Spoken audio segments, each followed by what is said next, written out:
Hi guys, Karen here from Sydney Down Under. As many of you would have seen through the internet and through news feeds, we are going through some pretty horrific times down under, and with the fires. It's been going on for months now. New Year's Eve was horrific. Christmas Eve was horrific. So I thought I would address, according to my mob, what's been happening and tell you from my perspective. I can only really share from my perspective. Other people will have different views about what they're going through. And of course, we all get to experience this world through our own perspective. So for somebody like me, my perspective is going to be different than somebody who's going through the fires, who's lost everything, who's lost lives and family and homes and properties. And many of my friends have been in this situation, including my family members. My daughter is one of those people who lives down on the south coast. Her property has been affected. I can't say for sure if it's completely gone, but animals have been lost and everything like that. So, as you know, we are in 2020. Happy New Year. Welcome to 2020. And I discussed many times on the show that there would, with different people, that there would be big earth changes, which have happened over the last few years around the world, and it's been ramping up slowly. Well, not too slowly for some. We've had hurricanes and all sorts of things. But big earth changes happening as Mother Gaia takes back the earth. I think Courtney Beck said that Krishna said Mother Gaia would be taking back the earth, taking back the elements. And so this is happening to us down under, specifically on the east coast of Australia.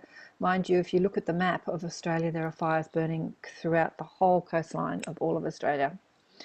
And it's been amazing. It's been like Armageddon down here. And a lot of you are worried about the wildlife that's been wiped out, and a great majority of it is being wiped out. But I want to tell you about a vision I had in the shower this morning. I don't know if it was in the shower, but might have been in the shower. I saw this massive ship hovering above the clouds and the smoke. And I'm like, oh, wow, it looks so beautiful in my vision. And I'm like, why are you showing me that ship? And then they showed me the ETs inside the ship kind of hanging out with koalas, marsupials, koalas and wombats and kangaroos hopping around this ship. It was a hilarious vision. But what they said was that, the animals are safe. There will be many that perish, many. But as we know, there's no death. There's only the body that dies. And so many of the bodies of the animals will perish. Quite a few of them have been struck with disease. The koala population in Australia has had a disease called chlamydia, which has been quite rife. So there'll be a bit of a clearing of that through the fires. The fires are very clearing. They're cleansing and clearing the land. For those that have lost property, they probably won't understand this perspective as they struggle to survive. Down on the south coast where my good friend lives, she's in a power blackout, which means I can't contact her because she can't charge her mobile phone. It's amazing. The power's been out for about 3 or 4 days. I think this is the 4th day, and it looks like it might be out for another week because many of the power lines have come down. And so they're in complete darkness down there. And I don't know what's happening with the shops. I'll have to have a look at the news myself because I can only tune in psychically, but it looks like a lot of the shops are closed, and if they haven't got any power, refrigeration, or the supermarkets, the refrigeration, they can't keep the food cold. So it's quite amazing what's happening. But we're coming up to 2020, the 12th of January, and this is a huge planetary alignment. I'm not an astrologer. I'm sure that many of you have been tuning into astrology. This is an alignment like the harmonic convergence was in the 80s. It's a massive harmonic alignment, planetary alignment, I should say. And the harmonic convergence, so many people woke up. I remember I spoke to Paul Selick on the show, and he said that during that time everyone was talking about the harmonic convergence, and he's like going, what's this all about? Somebody said, oh, it's a time of awakening, and he didn't know what that meant, and he said, I want to wake up, and he had this massive awakening and started channeling, which he kept hidden for many years. Came out of the channeling closet a few years ago, but now he's doing amazing work around the world. And so this will be a time of a shift like this where many, many, many people are going to awaken to their gifts while they're here, how they're helping humanity, who they're connected to multidimensionally. And this pulse that will happen on the 12th is starting in Uluru. And so what's happening with the fires is they're so horrific and they're making so much news that the attention of the world is actually focused on Australia at the moment. And my guides told me that this was purposeful. I mean, it kind of looks like we're being sacrificed so that the world will put their attention on Australia, because this is where this pulse is going to start. And having our people's attention globally around the world means that they're tuned into that pulse. They're tuned into that activation, which is going to happen, in a few days. So that was really interesting. I thought, wow, you really know how to get people's attention. And they tell me that the fires are not going to cease anytime soon. We have had global prayers going around the internet. I'm sure many of you have received a prayer saying, that all these different times on the planet we're going to focus and pray for rain, meaning we're going to feel the rain. As Greg Braden and many say, the feeling is the prayer. If you want to evoke anything in your life, you feel it like you already have it. So you don't ask for rain, please rain. You sit and imagine that you're in the rain and you feel the beauty of that and you thank the rain. And one of the things my guide said to me, which I've said a few times on the show, is if you're going to pray for rain, remember to thank the fires, because the fires are all a part of Gaia doing her thing. They said that it's all a part of her metabolistic system, just like our body has fire in our belly and we break down food with the fire and the digestion so that we can absorb the food. They're saying that, breaking down the trees and everything is all a part of her metabolistic system. But at the moment, fire is a natural part of the natural world, but at the moment it's more about an energetic clearing that's happening down under. And really one of the biggest messages is the unification of humanity. We're pretty lucky here in Australia. We live in a really beautiful place. But like other parts of the world, there is a consciousness here where everyone is separated. We're all fighting our own battles, so to speak. And disaster and trauma like we're going through is a really unifying factor. I had Burnett Sherman on the show at the end of the year, and she was channeling Seth, or Setha, the female aspect of Seth, or the female energy of Seth, or the female message, and a more emotional message than the original Seth, which was very information packed and more like on a logical way. And she said that there will be many more opportunities through disaster, through Mother Gaia's disaster, for unification to happen. So just on a personal note, my daughter lives on a farm on the south coast, and she lives with a couple of people and they've lost everything. And I said, I've been speaking to her, how are they? And she said, well, of course they're devastated. Her friend was building a tiny house and she was just about to finish it. She's been building it for about 6 months. And she was so elated that she was building this little house. And we think that that's completely gone in the fires. And so I said, well, how is she? And she said, well, they're all in a campsite in Nowra. All these people that have lost their farms and their houses and their livelihoods, they're all camping out in Nowra. And she said that she was really loving the unification that was happening down there. They're all in this together and they're all feeling unified. And she's saying that, after the fires, they're all going to really strive to be more unified, to come in and live in community and not struggle on the farms by themselves, working the land and looking after the animals, but they're all going to unify and really help each other, which I think is a great message as we move into the shift in humanity, where, we feel so isolated in this polarized, separate consciousness that we've been experiencing. And unification of the human consciousness and the humanity at large is a really big part of why disaster happens.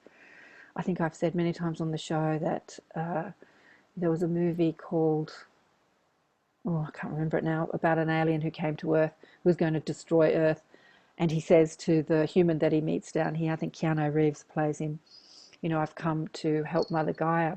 And then she finds out he's going to kill all the humans. She said, I thought you said you came to help us. And he said, well, I didn't come to help you. I came to help the Earth. And you're killing the Earth, so we're going to wipe you off. You know, it's a Hollywood movie. But the conversation was pretty close to home, really. The conversation was, you know, when humanity gets pushed to the brink, that's when they're going to come together and work for the planet and for each other. And he's like, really? You need to be pushed to the brink for that? And I remember watching this movie years ago going, no, we don't. We don't need to be pushed to the brink. Looks like we do. Looks like we do need to be pushed to the brink for us to really wake up and smell the roses and get this message that all of you, all of us have been putting out as light weavers on this planet, to be more loving, be more unified, work together, less argument, less criticism, less judgment, celebrate the diversity, work together, feel more connected. The empathy that we feel is about feeling that connection. We're not here to suffer from our empathy. Someone wrote in an email, oh, I don't look at any of the disaster on the internet because I'm so empathic that I can't look at it. I get too upset. So that's not the reason that we're empathic. It's not to look away from the traumas or look away from the drama. It's to feel that connection with each other. And in our empathy, we feel that oneness.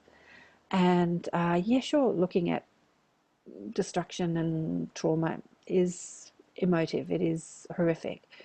But when you look at it from a higher perspective, in that there is a reason for it, that we are, that it's happening for our highest good, and that the stuff that we have is really not about what this world's about. It's about our consciousness.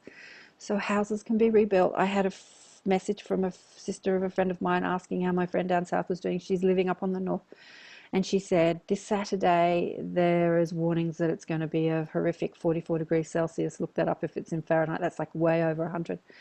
And it's going to be another horrific day this Saturday. And she said, I've told the fireys, don't save the house. You can use the water. We can rebuild the house. Just use the water to save who you need to save the people. And this is the sort of stoic, brave thing that's happening. It makes me want to cry, but yeah, you know, houses can be rebuilt, stuff can be replaced, but how are we serving each other? How are we feeling more connected? And this is really the message that disaster brings all over the world, whether you're in places where you've had hurricanes or tornadoes, and I won't say that this is the beginning, because I think it's already begun. But the intensity, maybe this is the beginning of the intensity. There's going to be more of it. I don't want there to be more of it, believe you me. I'm human like you. I want peace and love and brown rice and all that sort of stuff on Earth. But we are moving into a time where unification of the human populace is being forced on us, really, to feel more connected to her, to Gaia, and to each other. So the message here is, remember to thank the rain. Remember to thank the fire as you pray for rain. Thank the rain. See the clouds fall. See them dropping their loads. I was in the ocean a week ago. Smoky out, ash everywhere, and feeling the ocean. And the message I got in the ocean is, there's plenty of water to put out the fires. Look, you're soaking in it. There's ocean everywhere. As the heat evaporates, it goes up into the clouds and then it releases. Why isn't it not releasing? So if we want to visualize that, we can see that water evaporating from the ocean and then releasing onto the fires. But they did say that the fires will continue, and that our efforts to manifest rain will have a little bit of an impact, but not a huge impact, as Gaia carries out what she's going to carry out. And it just seems to be going on and on and on. If you've been watching the newscasts, it's crazy what's happening. But as we gather in groups, there's been a message sent around Facebook from an Indigenous friend saying, don't come into your groups. The Indigenous elders are saying this is supposed to happen. There's a clearing going on and they're really connected to Gaia, so don't pray for rain. But my guide said, no, come together and pray for rain, because the whole point of being unified as we all center on Australia and then feel that prayer of rain is actually unifying us, and that it will create some relief, but it won't stop what's happening. So it's not about not praying for rain and letting the fires do what they do. The fires are going to do what they're going to do. But come together in your groups, online and off, and focus your attention on Australia, and focus your gratitude to Mother Gaia. Focus the gratitude to the fire for doing the clearing. Obviously, if you're affected by the fires and you lost everything, you might not feel like that right now, but you might later. Because like any disaster that we experience, whether it's death or disease or divorce or depression, Patricia King calls them the 4Ds, disaster, after the smoke is cleared and there's broader perspective, like why that happened, how it helped you, how life is better because of it, you can look back on it and you can thank it. You can thank the disaster, the death, disease. Death often awakens people to their spiritual journey because they're reaching to understand, where did you go, where did you go, where do we all go when we die? And then as you reach for that, you reach for your connection to your own source, your own higher self, that part of you that is in spirit where your loved ones are. I remember I had Dr. Leo, I've forgotten his last name, on the show talking about already there. His son had died and he had this afterlife communication with his son. And Leo was saying, his son Christopher was saying, you're already here, Dad. You know, you're in spirit and on earth simultaneously. And when we chat together in spirit, we laugh at who you are as a human, worrying and fussing and carrying on. So there is no death. There is only an experience in physical and then not. So don't worry about the animals that are being wiped out. They're not going to be wiped out. The ETs and the humans are seeing to that. There will be a lot of them that will lose their bodies. But they're not too worried about that. Animals don't worry so much about death like humans do. They understand the transitory nature of being physical and the eternalness of our being. And like the insects who might live 2 days, 3 days, a few hours, a week. I think flies live for a week. They come and go and come and go and come and go and come and go. They really understand the transitory nature of physical life here on earth, and that there is just this opening and closing of a physical door, the closing of one, the opening of another, the closing, the opening, and they're not too worried. So I hope this helps people that have been wondering about what's happening down under. What are the guides saying about how long? We're looking like another month of it. Not quite as disastrous as what we're in right now. We're kind of in the top of the bell curve right now as we experience the worst of it, and we might even experience more horrific stuff tomorrow. Check the news, tomorrow being Saturday. Check the news, there will be more things going on. But your part in all of this is to be communicating with Gaia herself and her elements, the fire, the water, the wind, the earth, the ether. Go and talk to her. Thank her. Don't scold her. Feel more connected to her. And feel more connected to your own inner being, and feel more connected to your neighbour. Go hug a tree. Go hug your neighbour. Clear up a fight you've had with somebody. Clear up the mess that you've made in your life, maybe with your family or ex-boyfriends or husbands or wives or girlfriends. Clear it up. Feel more unified. This is the message of all of this. We really need to find that unification and more loving presence in our lives. And when we know we are connected to that loving presence, that is who we are, it's our true nature, it's our home, we can face anything that's coming at us with a sense of presence and clarity and stability and calmness, like the calmness in the middle of the storm. The middle of the tornado is the still point.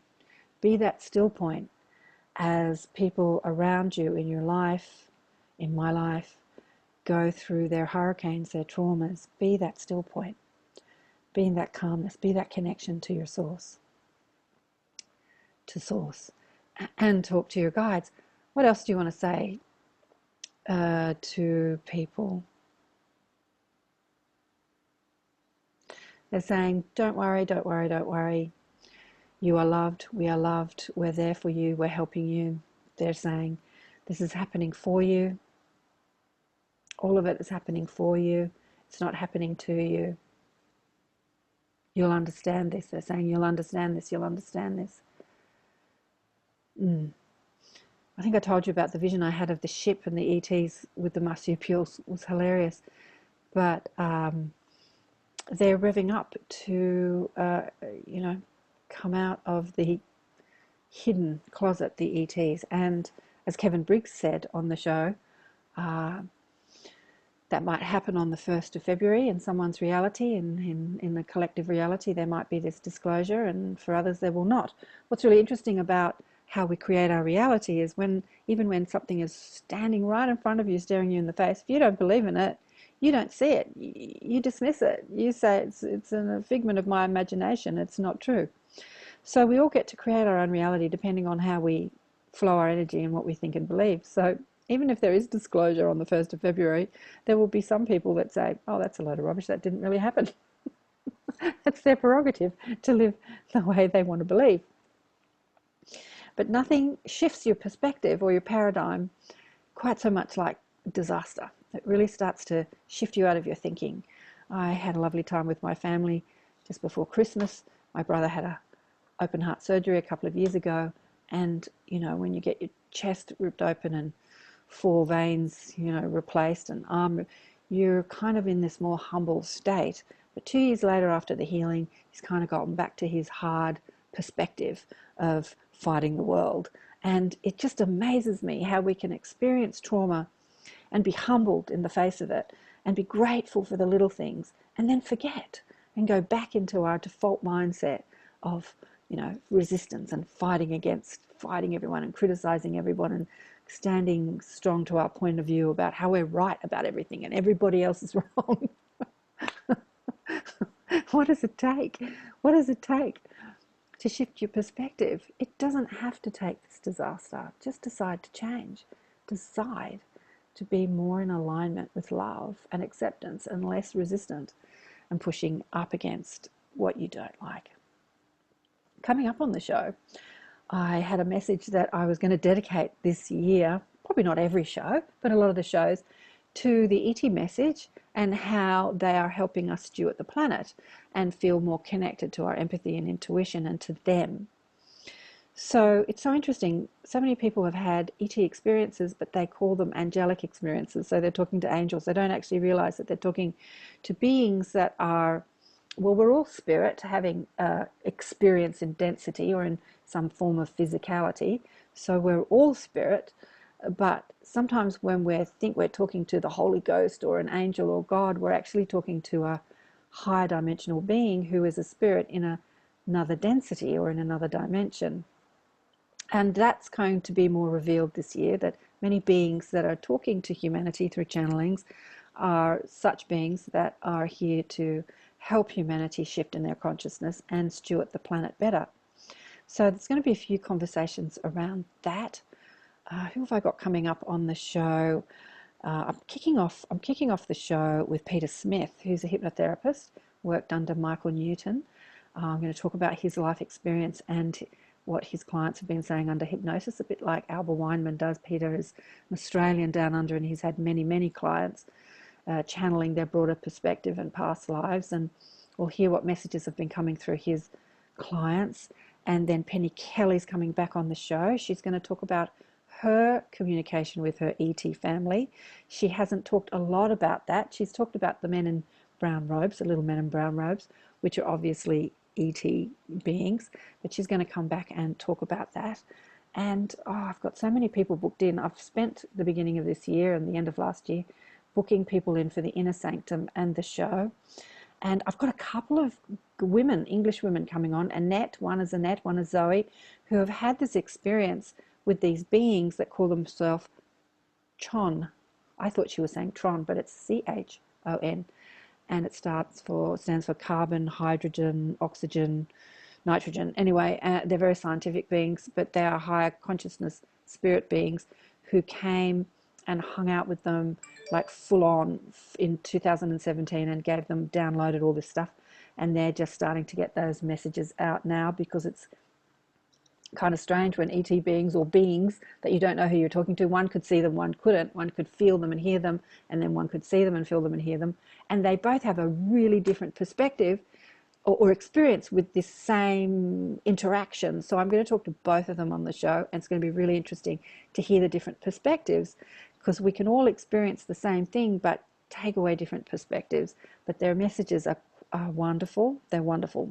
The messages from the Chon beings. I don't think that's their name. It's just the name that they gave them. A bit like my mob called themselves Blissful beings when I kept asking for a name. And they said, well, who do you think blissful beings are? Because I called my business Blissful Beings. And I said, oh, it's you guys. It's really not their name. It's just the name they give me to give them identity. So I think that these Chon beings are the same. Who else is coming on the show? Oh, so many people. Annette. Oh, Michael. Look, in the Inner Sanctum, I'm just sort of revving up now to book in the people in the Inner Sanctum. I'm going to kick it off with Michael tomorrow. You know, he's my favourite. Go and listen to his show. I had a weekend a few weeks, a couple of months ago, where I was feeling really not motivated. So I listened back to the show I did with Michael. And he said something like, every time you're feeling in lack, you're in your unconscious mind. And every time you know that you have all you need and that you're here to give and not to get, you're more connected to your consciousness, to your broader perspective or higher self. And I was feeling in lack of energy. And I'm like, oh, I'm in lack of energy. I'm in my unconscious mind. I'm believing my stressful thoughts. So it kind of wiped me out of it. But he is just fabulous. I could just listen to him talk all day. An enlightened spirit here, or a spirit guide here on earth,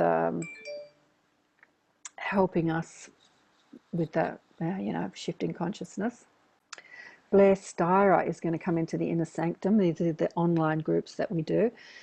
He is the channel for Tabash. He is very much about, or put Tabash, calls himself, he's very much about deliberate creation, learning to flow your energy deliberately in a way where you see that you are the creator of your own reality. You are the creator of how you think and feel. Love that, my message, love that. Zane Daniels is going to come on. Have a look at the show I did with Zane. He is he's living in a van at the moment. He sort of sold the house, left the corporate job. Wonderful spiritual teacher, had many epiphanies as he awoke, and about oneness and unity. And interesting to see what Zane had to say. Jane Elworthy, who I had on the show last year as well, who is a sound oracle.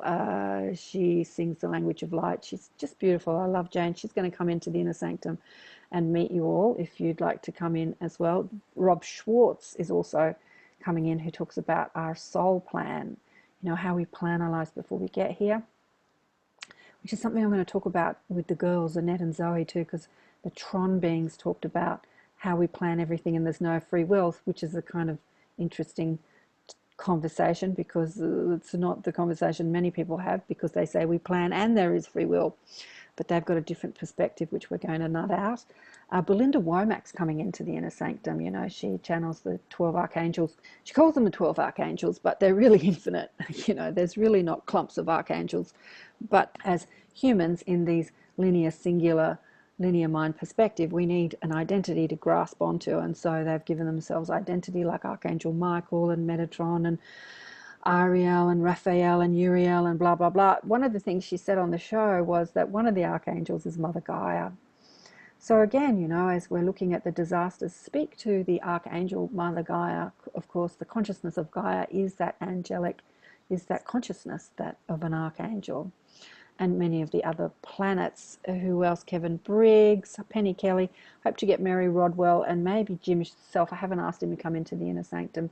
But a lot of my favourites from last year are going to come in as guest teachers in the Inner Sanctum. So if you join the Inner Sanctum, you get to meet them and ask them questions. And of course, you get to meet me, and you can quiz me and my guides, ask us questions. And It's a great online group, and we're supporting each other as we go out there and support others. I call it Deliberate Creation for the New World Teachers, because as we share what we've come to know, we become a teacher. Not the best word, but find a better one.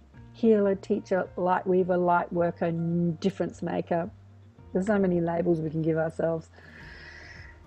Disruptor, paradigm shift maker, uplifter, whatever you want to call yourself, doesn't matter. They're only names. But as long as the intention is there to make a difference, uplift this world, shift from a limited perspective to a more expanded perspective, and help the evolution of humanity and this world and the consciousness. There's people all over the internet talking about the ascension and the shift, and you know, it's all out there. So I know you know what I'm talking about. Who else is coming on the show? I seem to have been talking to, like, it seems like hundreds of people, but it's not hundreds, it's like dozens, I suppose, coming into the show. Who else is coming? Oh, I haven't got it in a list. I've just popped them in the diary. So thanks for listening and watching, and my prayers are with everybody, not just the people down under, but with everyone. My prayer is that you meet the contrast, the dramas, the traumas, the tragedies. You meet them with your broader perspective, knowing it's happening for you and not to you, and you see the silver lining, you see the gift, you see the expansion and consciousness that it brings you, you feel the empathy, you feel the love, you feel the connection to Mother Gaia and to each other, and Happy New Year. Happy 2020. Here we are, we have arrived. Woohoo, wild ride. What a wild ride we're in for. Love you all, and I'll speak to you soon. Bye for now.